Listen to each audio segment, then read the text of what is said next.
कहते हैं ना, अतीत एक विदेशी देश है, वहाँ चीज़ें अलग तरह से होती हैं। और आज हम एक ऐसे ही लगभग भूले हुए पानी में डूबे अतीत की परतें खोलने जा रहे हैं। बिल्कुल।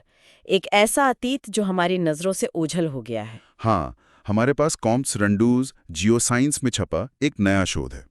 और ये वाकई मतलब दिमाग घुमा देने वाला है। जी। ये उन पुराने रास्तों की बात करता है जिन पर कभी इंसान चलते थे, अफ्रीका और यूरेशिया के बीच। रास्ते जो अब समुद्र के नीचे हैं। हाँ, ये बहुत ही फैसिनेटिंग है।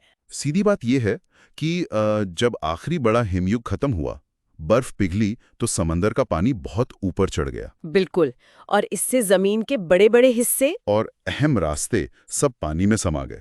आज हम इन्हीं खोए हुए लैंडस्केप्स की कहानी समझने की कोशिश करेंगे। जी। ये रिसर्च खासकर मिस्र और लाल सागर के किनारों पर फोकस करती है ना, जहां कभी सूखी जमीन का बड़ा इलाका था। हाँ, बिल्कुल। और प्रोफेसर जेरम टॉप्सन ने इन डूबे हुए इलाकों के लिए एक बड़ा अच्छा शब्द दिया है, एक्वाटेरा। एक्वाटेरा।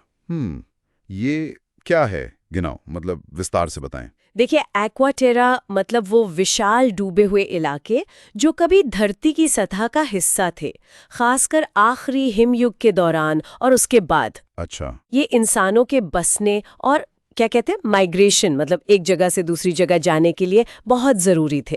पर जैसे जैसे समुद्र का पानी बढ़ा, ये गायब हो गए। ओह। तो ये शब्द हमें इंसानी इतिहास को एक बिल्कुल अलग नजरिए से देखने पर मजबूर करता है, उन बस्तियों और रास्तों के बारे में सोचने पर जो हजारों साल से पानी के नीचे छिपे हैं। तो ये पता कैसे लगाया गया? मतलब पानी के नीचे की चीजें कैसे खोजी? लगता है इसमें कुछ हाईटेक तरीके इस्तेमाल हुए हैं। हाँ, इसमें दो खास चीजें हैं। एक तो है एडवांस्ड कंप्यूटर मॉडल, जैसे जीआई और सेलीन 4। जीआई और सेलीन 4, ये क्या करते हैं? ये मॉडल बड़े सटीकता से बताते हैं कि हजारों साल पहले समुद्र का जल स्तर ठीक कहाँ तक था। ये जमीन के उठने और धंसने के असर को भी मतलब ध्यान में रखते हैं। अच्छा, काफी एडवांस्ड। और दूसरी चीज है जेनेटिक सबूत, जैसे पूर्वोत्तर सूडान में मिले प्राचीन हैप्लोटाइप केंद्र। हैप्लोटाइप मतलब पुराने डीएनए पैटर्न्स। जी हाँ, बिल्कुल। ये पुराने डीएनए पैटर्न्स दिखाते हैं कि लोगों के समूह, पॉपुलेशन ग्रुप्स कहाँ से कहाँ गए, प्रवास के रास्ते पता चलते हैं। अच्छा, तो इन मॉडल्स और डीएनए के नक्शों को मिलाकर शोधकर्ताओं ने क्या तस्वीर बनाई है? क्या रास्ते देखे उन्हें? हाँ, उन्होंने अफ्रीका और यूरेशिया के बीच कुछ संभावित पुराने रास्तों का पता लगाया है। जैसे एक रास्ता फाउल बे, जो लाल सागर तट पर है, वहां से नील नदी तक जाता था। फाउल बे से नील नदी तक? हाँ। दूसरा स्वेज के पास, वहां जमीन का एक पुल जैसा था, एक स्थलडमरू मध्य।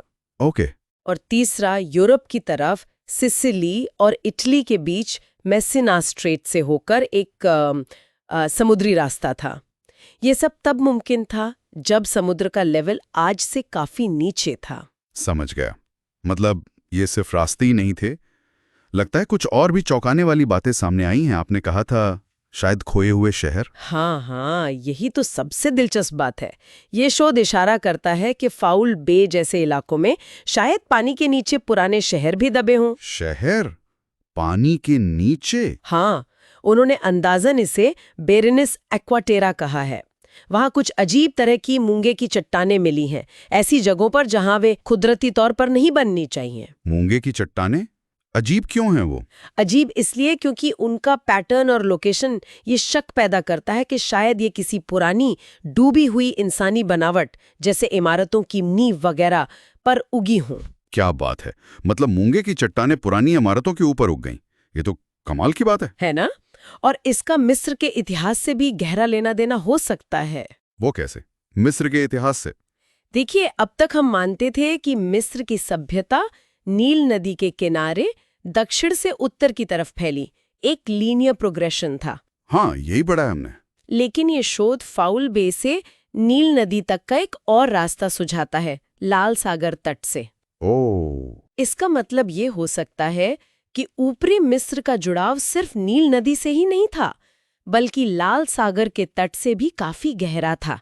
एक ऐसा कनेक्शन जिसे शायद हमने अब तक नजरअंदाज किया है। तो ये तो मिस्र की कहानी की शुरुआत पर ही सवाल उठा सकता है। हाँ, बिल्कुल।